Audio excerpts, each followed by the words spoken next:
Listo, vamos a grabar. Ok. El tema del día de hoy, muchachos, en esta sesión número 6 son las unificaciones nacionales. La unificación de Alemania, la unificación de Italia. En este sentido, vamos a ver cómo se va a consolidar el nacionalismo en este periodo, ¿no? Representados a través de estos países que son Alemania e Italia. En este periodo, muchachos, todavía no había esa idea de unión, no había esa idea de identidad, de pertenencia a un solo país. Un segundo.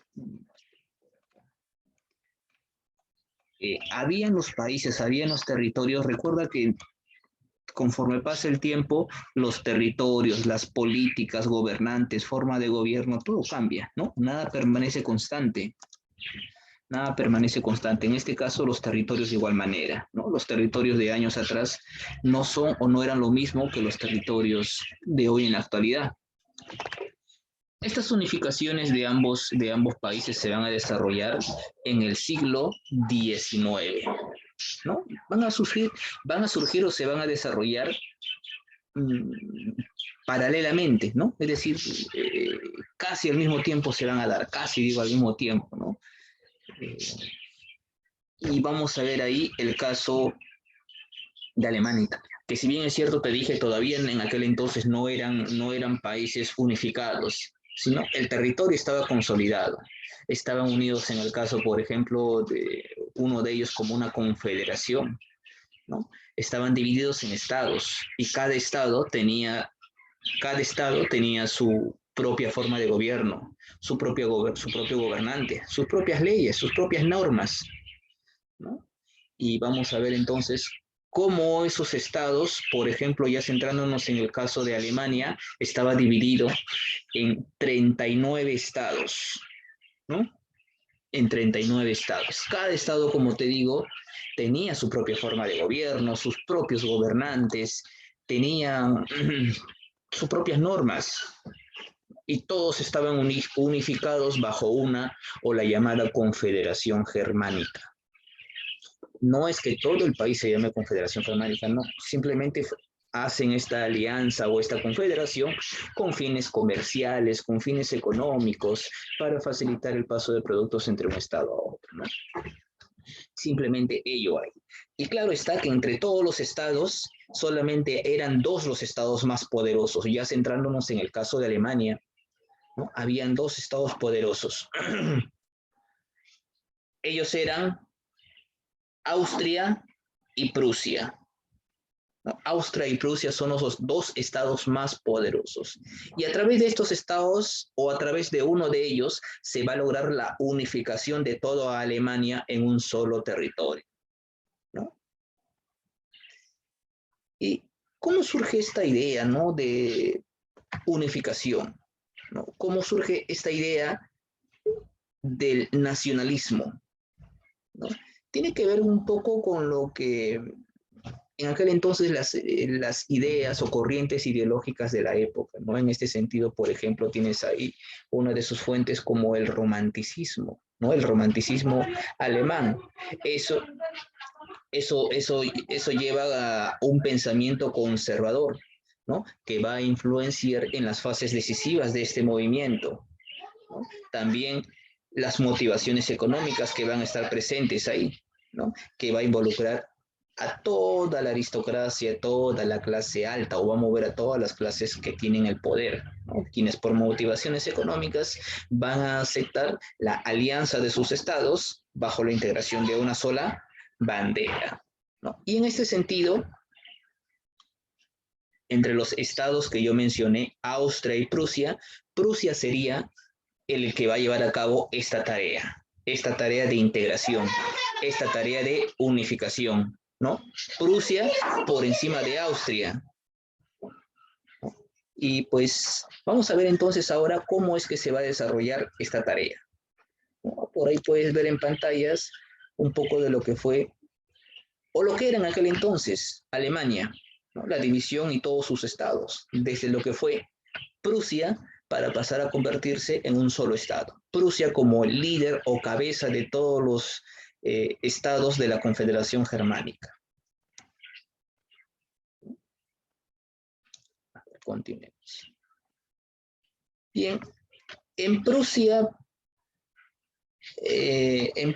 en aquel entonces, te estoy hablando del siglo XIX, mediados del siglo XIX, gobernaba por ese entonces el rey Federico Guillermo IV de Prusia, ¿no? Quien a causa de una enfermedad, de una grave enfermedad mental que tenía él, bueno, cayó y pues no pudo permanecer en el trono. Y es así que el trono cae en manos de su hermano, ¿no? Su hermano Guillermo, a quienes lo vamos a conocer como Guillermo I. ¿No? Guillermo I va a gobernar en Prusia desde 1861 hasta 1888. Y en colaboración con Prusia, con el rey Guillermo I, con el rey de Prusia, Guillermo I, estaba uno de los, bueno, su mano derecha, el canciller. La historia él lo va a conocer como el canciller de hierro. Él es Otto von Bismarck, ¿no? Otto von Bismarck. Con él, o gracias a él, principalmente a este señor, principalmente a él, su habilidad, su diplomacia, ¿no? La formación de las relaciones políticas, ¿no? Esa habilidad que él tenía de integración, es que se va a llevar el éxito de la unificación alemana, ¿no? Ya que gracias a las políticas y habilidades impuestas por Otto von Bismarck, va a lograr que Austria deje de ser esa gran potencia que era, ¿no? Y va a pasar a convertir a Prusia en la primera potencia, ¿no? Fortaleciendo el Estado, el ejército y las políticas impuestas en aquel entonces, ¿no? Él es el verdadero artífice entonces de la unificación alemana. A ver, vamos a centrarnos en la guerra. El tema de la unificación tanto alemana e italiana son sencillas. Tal vez en los nombres y procesos te puedas enredar un poquito, pero son muy sencillas. Vamos a tratar de hacerlo lo más sencillo posible. Entonces, estamos hablando de la unificación alemana. Te estoy comentando lo que fue la introducción, ¿no? Te comenté brevemente, resumidamente, que Prusia y Austria son los dos estados más poderosos, ¿no? Quienes dirigen toda la Confederación Germánica, ¿no? Que están conformados por 36 estados. Sin embargo, en Prusia asume el poder Guillermo I, te dije, ¿no? Quien, apoyado por su canciller Otto von Bismarck, va a lograr la unificación de Alemania, ¿no? Y la primera etapa va a iniciar, pues, ¿no? Cuando existían dos ducados, o regiones, si tú quieres llamarlo, que estaban bajo el dominio de Alemania, ¿no? Holstein y Schleswig. Ellas querían regresar a pertenecer o ser parte de la Confederación Germánica. Sin embargo, el rey de Dinamarca se negó a ceder el territorio, se negó a entregar territorio, y motivo por el cual, pues, Dinamarca va a entrar a una guerra contra Prusia, ¿no? Prusia en aquel entonces todavía tenía el apoyo de Austria, ¿no? Dinamarca fue derrotado y los territorios que antes querían regresar, ¿no?, a ser parte de la Confederación Germánica ya lo fueron ya.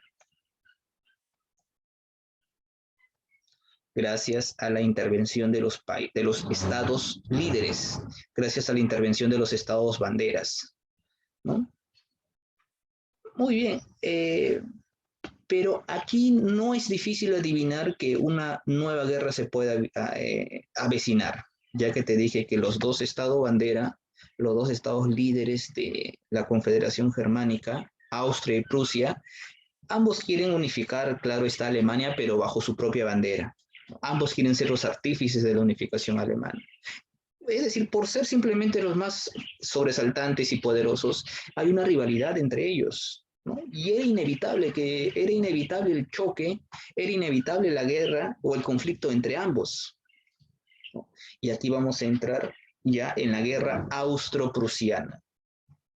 Simplemente, ¿por qué se dio esta guerra? Justamente por tener el control, ¿no?, de la Confederación Germánica. Ambos querían hacerse con el control total y absoluto de la Confederación Germánica como el estado más poderoso. A causa de esa rivalidad es que se da una disputa entre ambos. Y Otto von Bismarck, como te comenté, el canciller de Prusia, el canciller de hierro, logró convencer a los otros estados de que Austria no era un estado del todo germánico, es decir, no era un estado del todo germánico, es decir, no es un estado alemán, no es un estado plenamente alemán, ya que parte de su territorio corresponde a lo que es Alemania, a la Confederación Germánica, y parte de su territorio está fuera de los límites, ¿no? Está fuera de los límites germanos. Por esa razón no es un estado totalmente alemán. Y con esas ideas, pues, busca Otto von Bismarck el apoyo de los otros estados para así poder acabar con Austria. Y lo va a lograr. Y lo va a lograr, ¿no? Prusia en el año de 1866 va a derrotar a Austria. Y de esa manera la Confederación Germánica queda disuelta. En su lugar se va a crear la Confederación Alemana del Norte. La Confederación Alemana del Norte. En esta nueva confederación va a integrarse 22 estados, todos fieles a Prusia, ¿no? El estado más poderoso de esta nueva confederación fue Prusia. Un segundo, tengo un ingresante más. Y bien, con esto ya está. Entonces te dije que eran 36 estados en un inicio, ¿no? Todos bajo la Confederación Germánica, ¿no?, liderados por Austria y Prusia. Surgieron rivalidades. De esa rivalidad, Prusia salió victorioso, ¿no? La Confederación Germánica ya no va más. Ahora se creó la Confederación de Alemania del Norte, ¿no?, bajo el liderato de Prusia, formado por 22 estados. Los otros estados también formaron su propia alianza, su propia confederación. Es así que para el año de 1870 va a darse una nueva guerra. En este caso ya no Prusia contra Austria, en este caso Francia contra Prusia, ¿no? Francia contra Prusia, eso se conoce como la guerra franco-prusiana, ¿no? ¿Por qué se dio esta guerra? ¿Por qué se dio esta guerra? Bueno, en aquel entonces en Francia gobernaba Napoleón III. Él tenía la visión de expandir a Francia. Quería expandirse y pues además que Napoleón III veía que Prusia podía ser un rival poderoso a futuro, ¿no? Lo veía como una amenaza. Entonces, en razón a eso es que pues se van a una guerra, pero en este enfrentamiento entre Francia y Prusia, todos daban por ganador a Francia.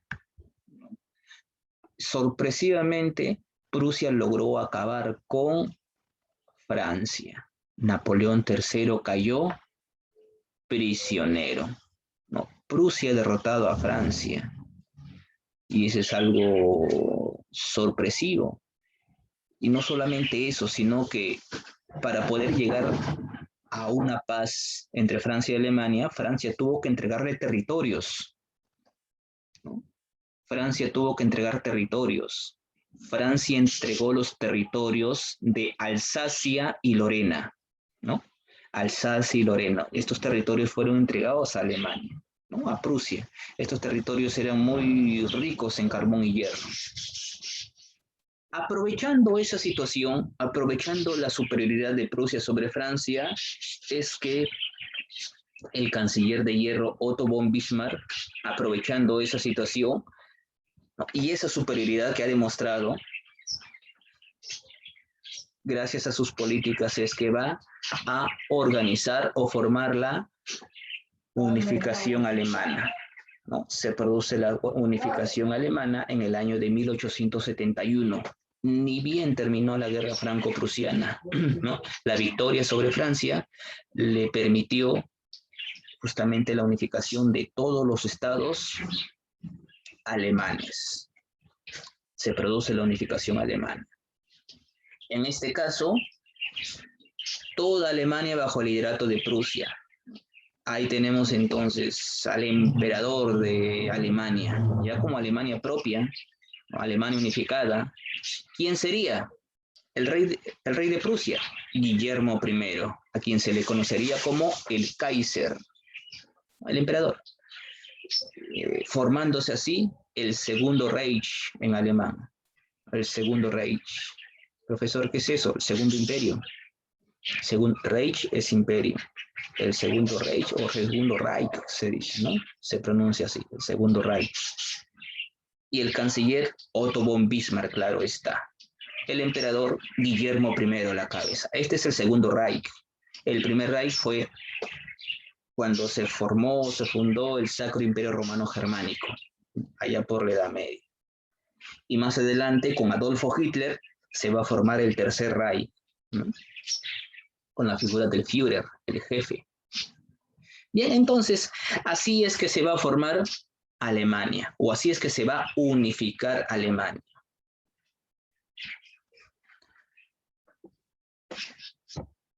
¿Tienes alguna consulta, alguna duda sobre esta primera etapa en ese sentido, la unificación alemana? Subieran, por favor. No,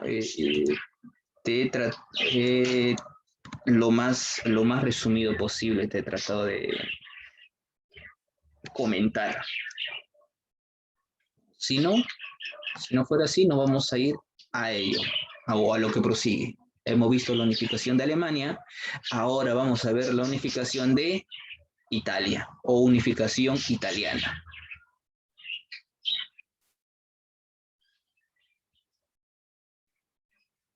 Muy bien. Este es un proceso, la unificación italiana va a ser un proceso que se va a desarrollar paralelamente a la unificación alemana, ¿no? Esto también se va a desarrollar en el siglo XIX, correspondientemente. Así como te dije hace un momento, que Alemania, sí, Alemania estaba dividido en estados y todos esos estados estaban, bueno, de alguna manera relacionados inicialmente en una confederación. En Italia era parecido, ¿no? El caso de Alemania y el caso de Italia es muy parecido, no solamente con otros nombres, otros estados, otras alianzas. Alemania estaba dividido en estados. Aquí en el caso de Italia tenemos reinos, ¿no? Y la unificación de Italia se va a llevar a partir del reino de Piamonte-Cerdeña.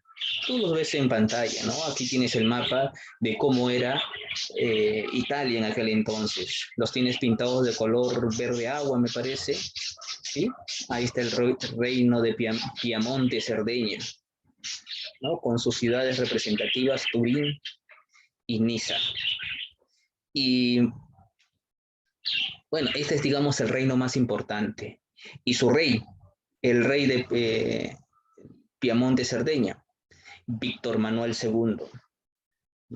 Con él se va a lograr o se va a llevar a cabo la unificación italiana. Y dicho sea de paso, que al unirse toda Italia, él va a ser el primer monarca italiano, el primer rey de Italia, ya cuando Italia se va a formar totalmente en el año de 1870.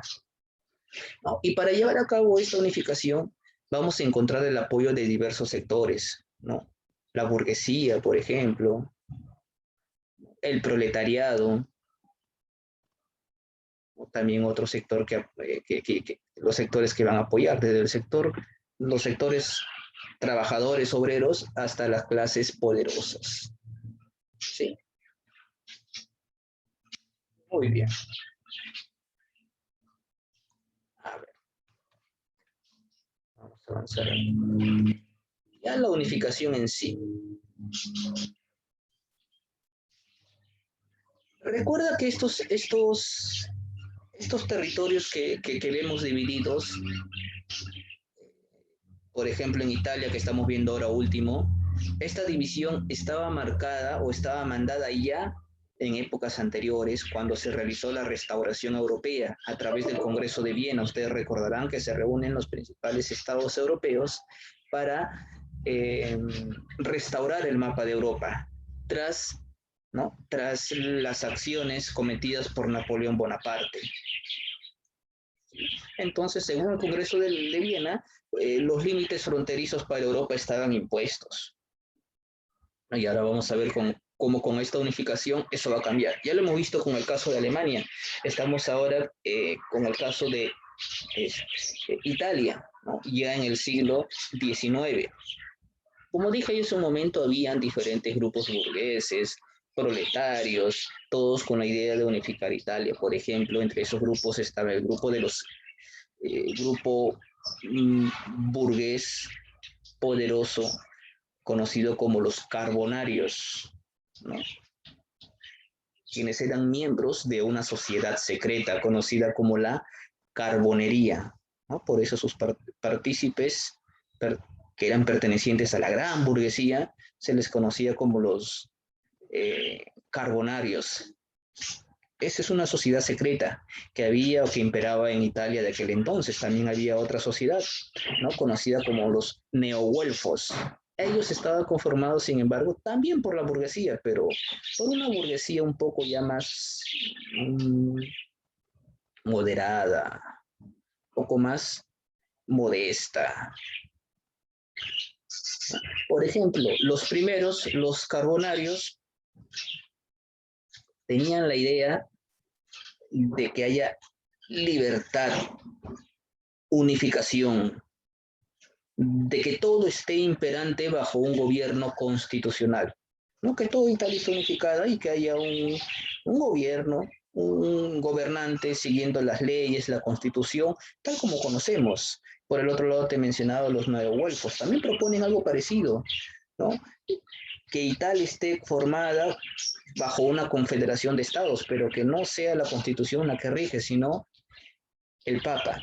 El Papa sea quien rija las riendas de Italia, ¿no? Y bueno, vamos a encontrar entonces una rivalidad entre estas ideas. Y ahí pues vamos a ver a diferentes figuras, ¿no? Giuseppe Mazzini, ¿no? El propio músico, Giuseppe Verdi, ¿no? Entre otros. Pero acuérdate tú de Giuseppe Mazzini, ¿no? Él fue miembro de los Carbonarios, quien va a fundar una sociedad conocida como la Joven Italia. Digamos que es uno de los ideólogos más importantes de la unificación italiana. Pero vamos a ver entonces acá diferentes procesos o enfrentamientos. Digámosle así, una primera guerra de independencia. Esto ya va a desarrollarse a mediados del siglo XIX. Un segundo, tengo otro interesante más.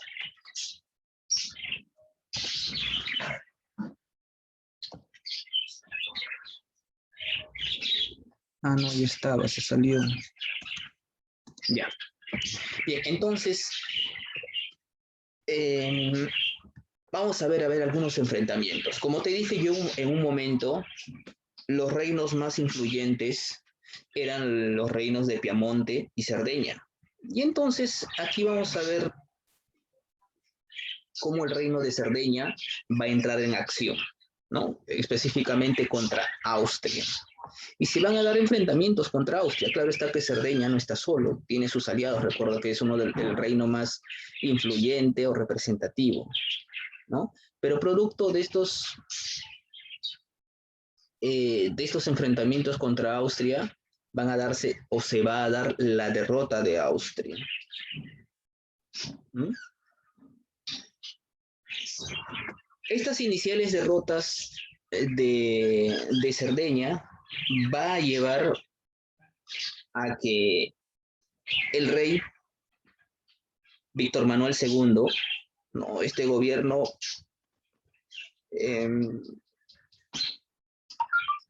confíe le confía el gobierno, le confía el gobierno a Cavour, otro de los representantes de la unificación italiana. Cavour se escribe, ¿no? A Cavour, ¿no? Para, junto con él, pues se logre el éxito de la unificación italiana.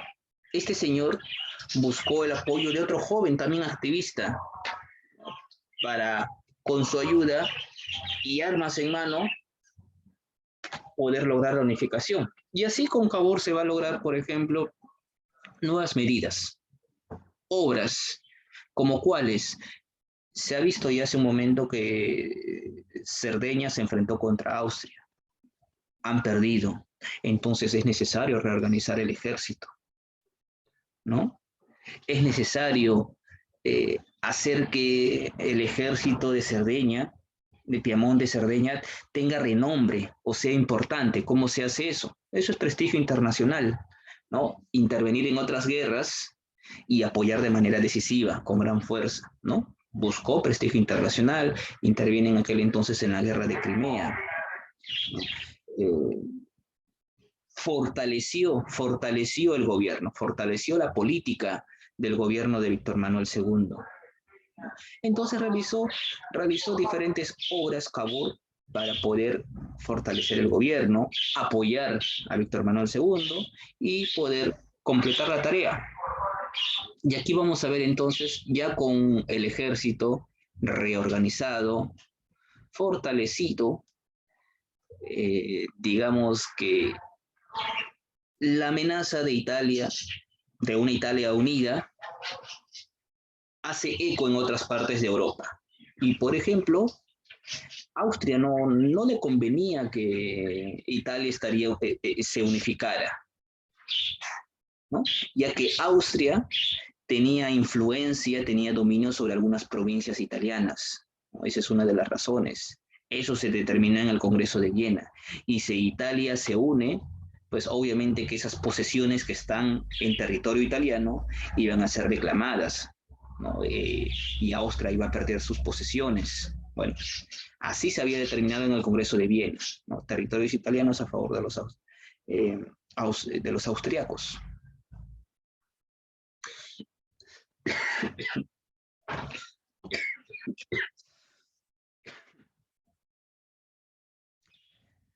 Es así entonces que se va a iniciar una nueva rivalidad. En este caso, continuando contra Austria. En esta oportunidad, el ejército de Piamonte-Cerdeña va a tener el apoyo de Francia y quienes van a combatir contra el ejército del Imperio Austriaco. Producto de este enfrentamiento, ahora las cosas se van a invertir o se van a voltear. El ejército austriaco es derrotado, ¿no? Se va a firmar la paz con Austria, la paz de Zúrich, con la cual pues Austria va a perder las posesiones que tenía.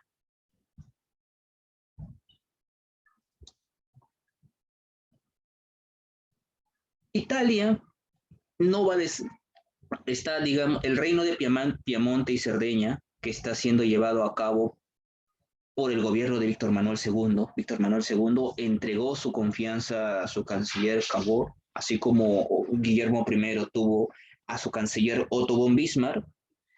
Víctor Manuel II también tuvo su hombre de confianza, Cavour, quien va a llevar a cabo el proceso de la unificación italiana, ¿no?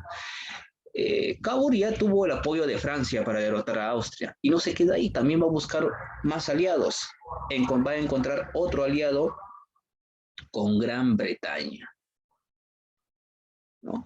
Y gracias a esa influencia y poder que está ganando el reino de Piamonte y Cerdeña, está logrando unificar, y esto gracias a las políticas también, está logrando unificar a los demás reinos de Italia, ¿no? Para conformar un solo reino. En este caso, nuevos reinos se están anexionando al reino de Piamonte Cerdeña ya existente. Es así que las poblaciones de Modena o Módena, Parma y Toscana aceptan unificarse, aceptan anexionarse al reino de Piamonte y Cerdeña. ¿no? Y no solamente eso, también pues esto va a ser digamos, estrategias, ¿no? Italia va a recuperar sus posesiones y ciudades y a cambio los otros países con los cuales estableció alianzas también van a conservar algunas provincias, ¿no? Francia se va a quedar con Niza, por ejemplo. Bueno, ya para terminar, muchachos. Ya para 1859-1860. La tarea todavía sigue pendiente, unificar Italia, ¿no? Están haciendo su tarea Víctor Manuel II, el rey, y su hombre de confianza, Cavour. En esta oportunidad va a destacar también aquí la figura de Garibaldi, ¿no? Giuseppe Garibaldi, quien va a colaborar y va a aceptar luchar por la independencia. En este sentido, Garibaldi va a desarrollar una campaña conocida como la campaña de los 1000. Profesor, ¿qué es eso? La campaña de los 1000. Una campaña simplemente para poder recuperar todas las provincias, ¿no? Que no estén de acuerdo en unificarse a Italia. Aquellas que estén formando una alianza con otros reinos, como por ejemplo, o a través de esta campaña va a lograr apoderarse de Sicilia, ¿no? También se va a hacer con Nápoles,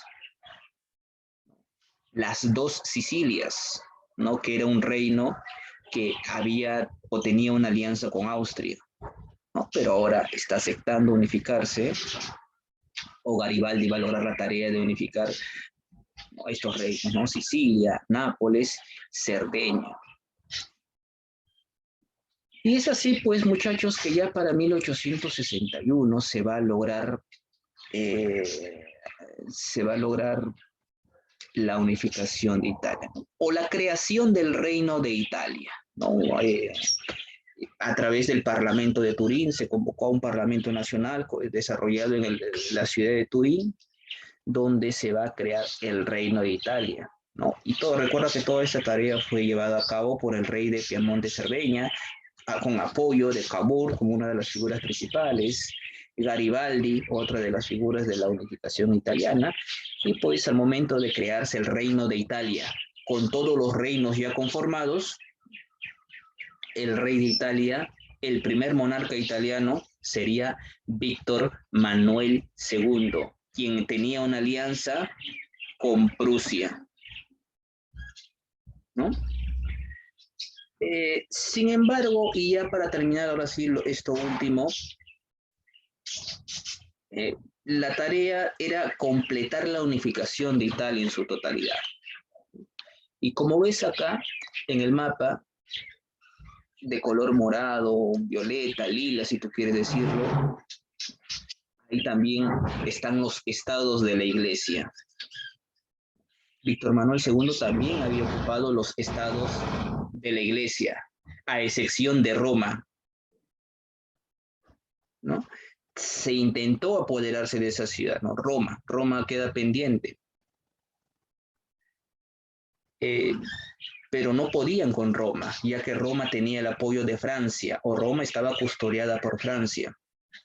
Pero recordarás cuando hablamos de la unificación alemana, que Francia se fue a una guerra contra Prusia, la cual perdió.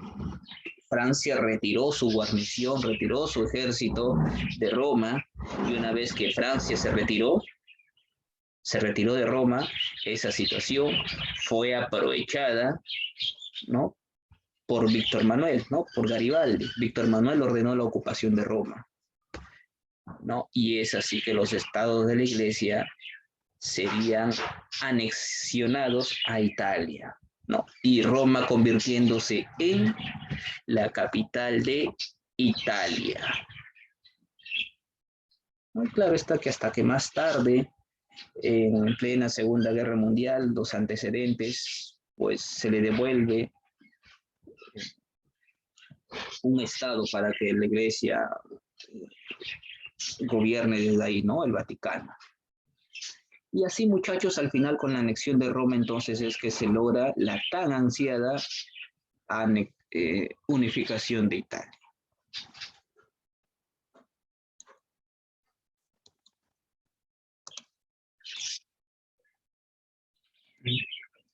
Todo es tomado en cuenta, por favor, muchachos.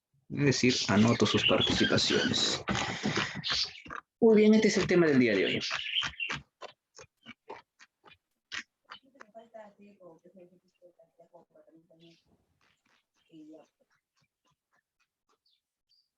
Muy bien, número 1. ¿Dónde está para anotar? La unificación de Alemania se logra cuando se lleva en el gobierno el emperador Guillermo I. Primero. Guillermo I. Sí. Claro. 1C.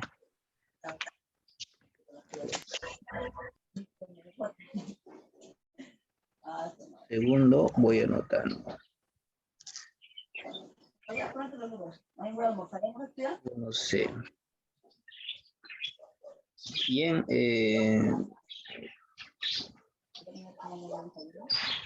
habló por micro, participó. García González. Ok, gracias. Muy bien, estoy tomando en cuenta lo que hablan y lo que está en el chat. 2. La unificación alemana se produjo en el año 1871. La 1871, 2A. 71. Oh, claro, 1871. García nuevamente. No, Orihuela, profesor. Orihuela, gracias. Sí, también anota los que están en el chat.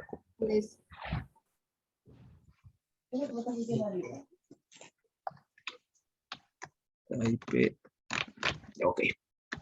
1871. 3. Fue conocido como el canciller de hierro. Otto von Bismarck. La Otto von Bismarck. Muy bien.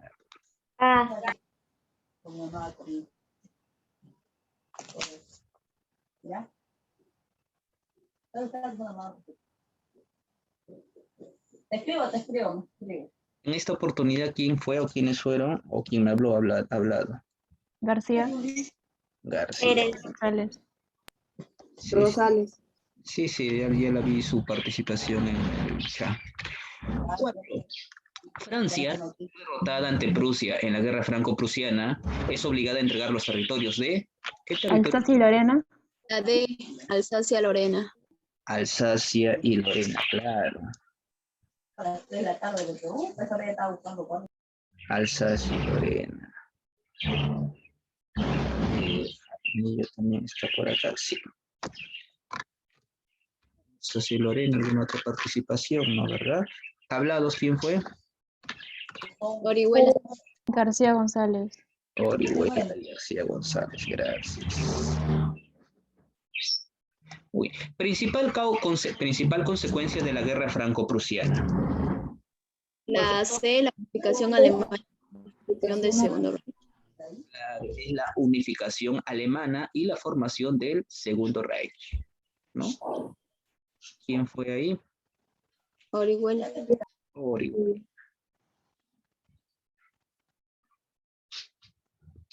Muy bien, muchachos, muy bien, chicas.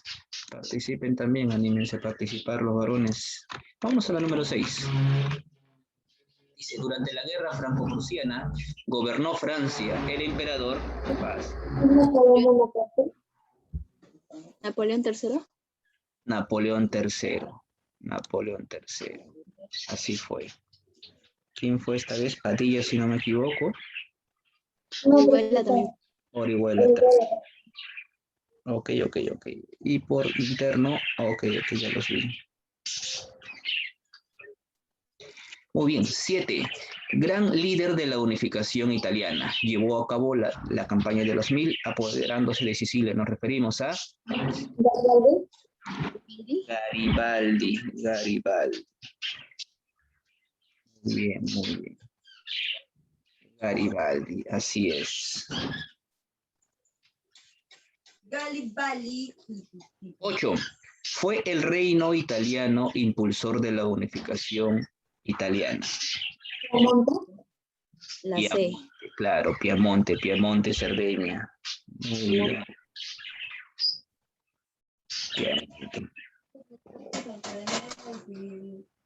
No sé, el persona apenas me saludaba.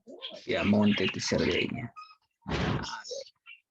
9. No es un personaje que se relaciona con la historia de la unificación italiana. Camilo Benso.